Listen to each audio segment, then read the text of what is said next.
Le DaFresh Morning, c'est 104.5 tonnes de bonne humeur. Tous les matins sur Urban FM. La meilleure radio de la capitale. La meilleure radio de la capitale.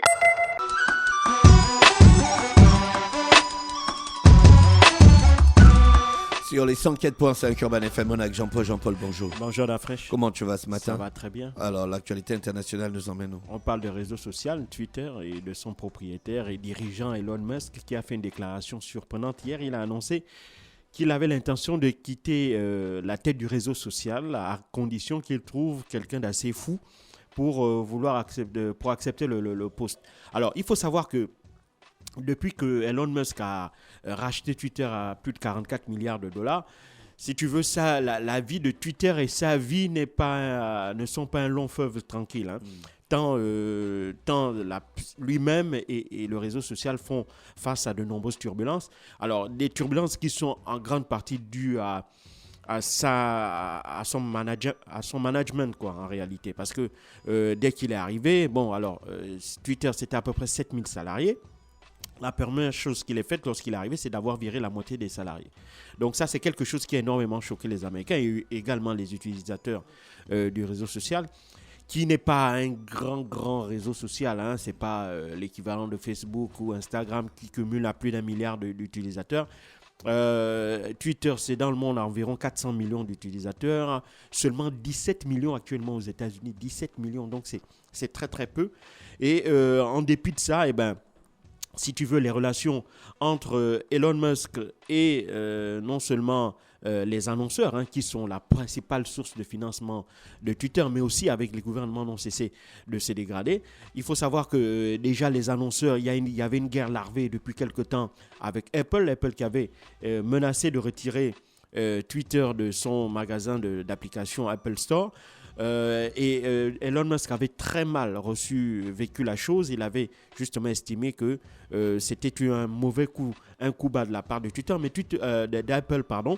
Mais Apple explique qu'en réalité, en plus, depuis l'arrivée d'Elon Musk à la tête de Twitter, il a décidé de changer même à la fois le contenu, notamment en matière de modération. Il faut savoir que l'une des raisons pour lesquelles Twitter certains employés, et notamment l'équipe dirigeante qui est sortant de Twitter, était en guerre contre Elon Musk, c'est que celui-ci reprochait justement aux dirigeants de Twitter de limiter, si tu veux, en quelque sorte, la liberté d'expression en ayant un système de modération qui était pour lui assez strict. Ça, c'est premièrement. Deuxièmement, il ne supportait pas le fait que Twitter pouvait supprimer des comptes de personnes, notamment Donald Trump, même si ce n'était pas un fervent défenseur de Donald Trump, mais on sait qu'Elon Musk partageait beaucoup de points de vue, beaucoup d'idées, hein, avec l'ancien président américain.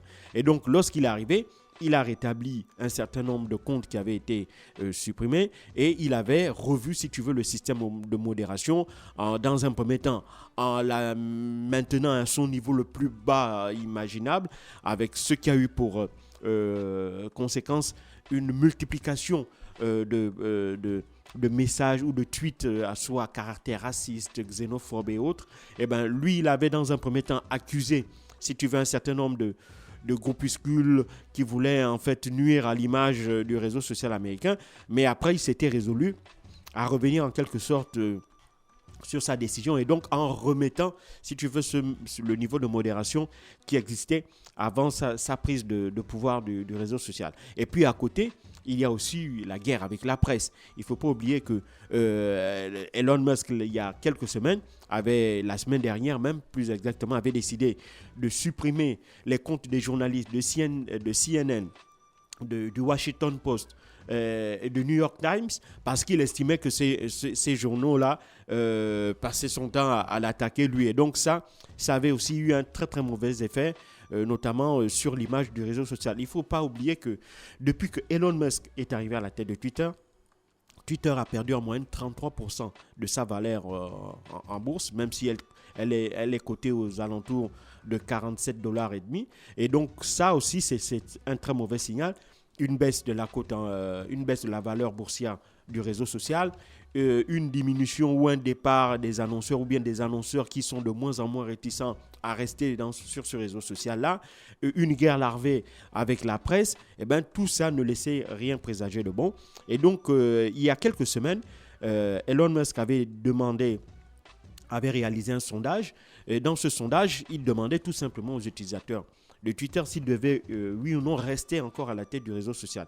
Et là, le résultat a été sans appel. Près de 57,5% des personnes sondées avaient demandé qu'il quitte le réseau social, sauf que maintenant, il avait pris ce même échantillon de personnes et il avait demandé à un institut de sondage américain qui s'appelle ArrayX, et il avait demandé à cet institut-là de refaire le même sondage. Et là, le résultat était totalement inverse, puisque plus de 62,5% des sondés avaient plutôt demandé son maintien à la tête de Twitter.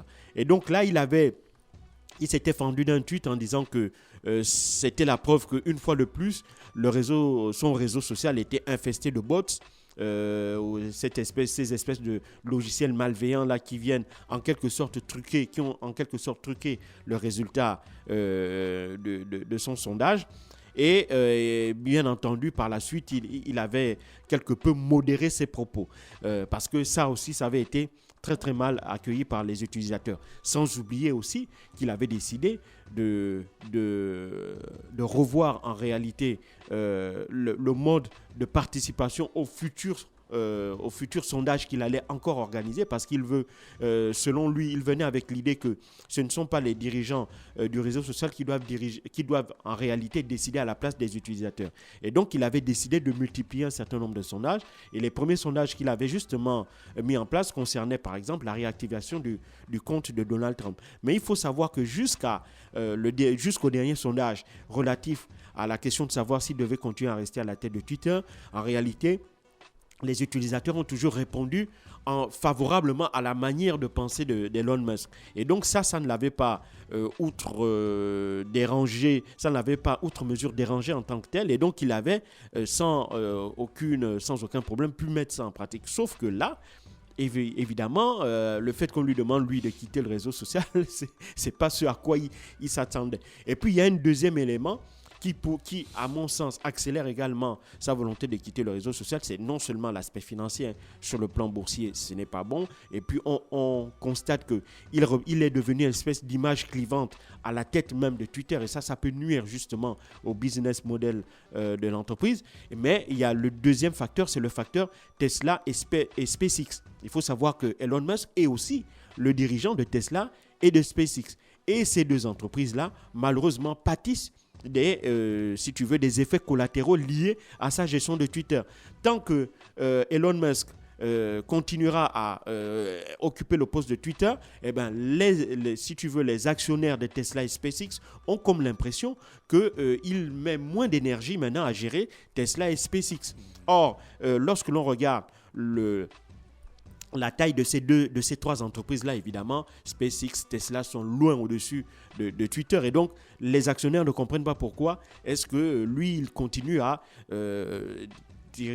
mettre autant d'énergie dans une entreprise qui a une taille relativement moindre et moins importante comparativement à Tesla et à SpaceX. Ce sont ces deux entreprises-là qui lui ont permis notamment de devenir l'homme le plus riche du monde et d'avoir les moyens de pouvoir acheter Twitter. Donc, pour les actionnaires, il serait temps que Elon Musk reprenne la main de Tesla et SpaceX, puisque ça aussi, ça se sent sur le cours de l'action. Au cours des 3 derniers mois, il faut savoir que SpaceX et Tesla ont perdu en moyenne 55% de leur valeur. Donc ça, évidemment, ce sont des signes qui sont quand même assez inquiétants. Et c'est la raison pour laquelle Elon Musk, il comprend une chose, c'est qu'il n'est peut-être pas la personne idoine pour pouvoir réformer, pour pouvoir sauver Twitter. Parce qu'évidemment, si tu veux, les méthodes de management qu'il a toujours su appliquer et qui peut-être lui ont permis de réussir à Tesla et à SpaceX ne peuvent pas s'appliquer à Twitter, qui est un environnement professionnel, qui est un environnement managérial totalement différent.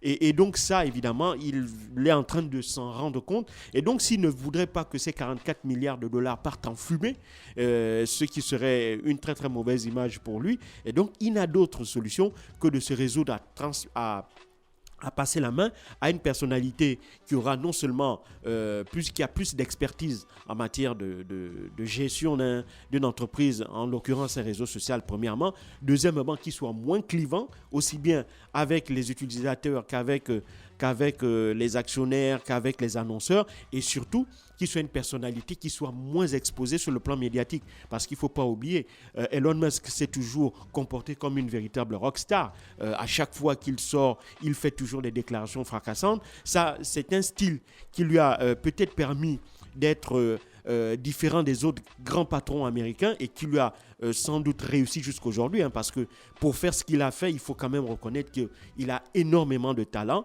Se lancer dans la voiture électrique à l'époque où personne n'y croyait et en faire aujourd'hui le numéro 1 mondial dans la matière, ça il fallait vraiment y croire. Et également être la première entreprise privée à se lancer dans, si tu veux, le marché des activités de spatiales, ça aussi, à une époque où personne ne se disait qu'en dehors des États, aucune entreprise privée ne pouvait se lancer dans le domaine de l'espace. Ça, évidemment, ce sont des choses qu'il faut mettre à son crédit comme étant des réussites vraiment extraordinaires. Et donc, malheureusement, ces qualités-là constituent, à mon sens, de gros handicaps. Et ce handicap-là risque de lui plomber les 44 milliards de dollars qu'il a mis sur Twitter. Et c'est la raison pour laquelle, même si cela a dû surprendre plus d'un, parce qu'évidemment, on ne s'attendait pas à ce qu'il annonce se retirer de Twitter aussi rapidement. Ça fait à peine 3 mois qu'il est à la tête du réseau social. Mais je pense que c'est une position totalement pragmatique en tant que manager, parce qu'il sent qu'il n'a pas en réalité les bons outils pour pouvoir être en capacité de gérer Twitter, tout simplement. Merci Jean-Paul qui revenait sur l'actualité internationale ce matin sur les 104.5 Urban FM, la station urbaine dans Luda Fresh Morning. On se retrouve juste derrière, restez connectés. Le Da Fresh Morning, c'est 104.5 tonnes de bonne humeur. Tous les matins sur Urban FM.